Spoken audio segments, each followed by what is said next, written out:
Today I want to talk about experiences I've had with hatching out chicks and also with breeding rabbits.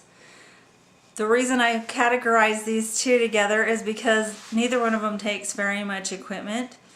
I personally only have just a small styrofoam incubator, and the reason I bought it is because one of my neighbors gave me her small incubator and one of my kids stood on top of it and smashed it after I'd used it for a long time. I taped it together. It was in really bad shape and not new when I got it. But anyway, after it was broken, then I bought a new one just like it because I did use it from time to time. I like to hatch out chicks and it's fun for the kids. It's fun to watch them hatch. The friend that gave me that incubator actually bought a great big one that was, probably close to $1,000. And she had pheasants and quail, and besides baby chicks, which we bought several baby chicks from her. I don't think that she bought it as a income proposal, really. I think she just bought it as a hobby, and that it worked really well for that. I don't know if she ever sold enough birds to make back what it cost, but I'm sure that if she would have just stuck with the small one that she gave me, that she would have been able to make her money back. In fact, she probably had already made back her money on that one before she got her big one because she hatched out a lot of birds. But I've read a lot of articles on people selling eggs, and actually if you're gonna hatch out something specialty, a lot of times it's easier and better just to sell the hatching eggs rather than to hatch the birds out, because it's easier to ship them, to ship the eggs as eggs and I think they're more likely to arrive in good condition than to ship the chicks. I know my daughter had one experience with having chicks shipped from just like a family farm where she lost probably half of the chicks because of the shipping methods weren't as good as like from a big hatchery. But I haven't ever sold chicks that I hatched. One thing that I've had a lot of success with was hatching quail.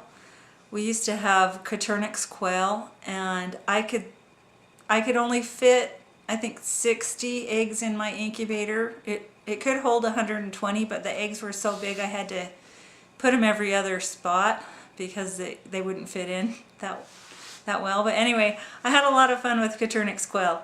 At one point I had probably 200 cleaned and butchered quail in my freezer, but it was hard to get my family to eat them. They kind of have too many bones for what we're used to, so that's why I ended up selling my quail equipment and stopped doing quail. But it was fun, it was successful. I just followed the instructions on the incubator.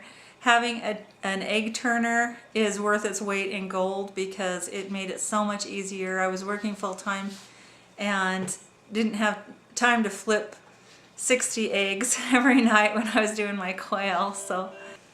But on the other hand, I have had some experience and success with selling rabbits. The first rabbits that I bought were the big white New Zealands, and I spent about $40 a piece for them, which my husband thought was outrageous, but I tried to get some really good ones to start out, and they were really good. The problem I had there is I really should have started with some cheaper rabbits to get some experience. In southern Utah, it is very hot in the summer, and those New Zealand rabbits had beautiful thick fur, and so I had one experience where I lost probably 14 in one day from heat exhaustion, and that was really sad. And after that, my husband took pity on my rabbits and put like a big roof over them. When I say that I've made money doing things, I'm not always counting what he's put into stuff. It's just what I've done as a hobby. But one thing with the rabbits that did work out really well for me was selling not the meat rabbits, but the little pet rabbits. Those were a lot more fun and a lot easier to sell, actually. They went through a lot less feed. We had a friend, I bought some rabbits for my kids from him, And later when he was moving, then he gave us a bunch of his rabbits and a bunch of his equipment. And he had Netherland dwarfs and Hollands and some lops. Anyway, it was really fun to get these rabbits, and a bunch of them were already bred. And so the investment that I had to make is I went and got some nest boxes and put them in the cages with them, because I didn't know who was bred and who wasn't. So I bought probably more nest boxes than I actually needed at the moment, but it wasn't a very big investment compared to the cages and the rabbits that I got. So anyway, it just happened to be springtime, close to Easter, and that Easter we probably sold $1,000 worth of rabbits, maybe more than that even. And then later on, then I sold the actual breeders one by one until we didn't have a whole lot of rabbits. My kids each had rabbits, and they would breed them, and that just was kind of fun income for the kids. But when we first got hit with this big jackpot of rabbits, then I made the best use of them that I could. And it was still, I mean, we're still in southern Utah where it's really hot, and it was too many rabbits for inside of my chicken coop. My chicken yard is actually where I kept my rabbits, so I had them outside of that pen where they were kind of in danger, and that's why I ended up selling a lot of them. We didn't really have room for that many rabbits, but yeah, at least for that one time I did make some money doing that. And the thing that I found with raising rabbits and selling rabbits is, for the amount of meat that a rabbit puts in your freezer, that $10 or $15 that you sell it for is way worth it. It's so much easier, especially if you have somebody who comes and buys 15 for like a Easter egg hunt or something like that. But anyway, it was really fun. But we could sell rabbits all year. It wasn't just at Easter time. It's just at Easter time then we really sold a lot that year.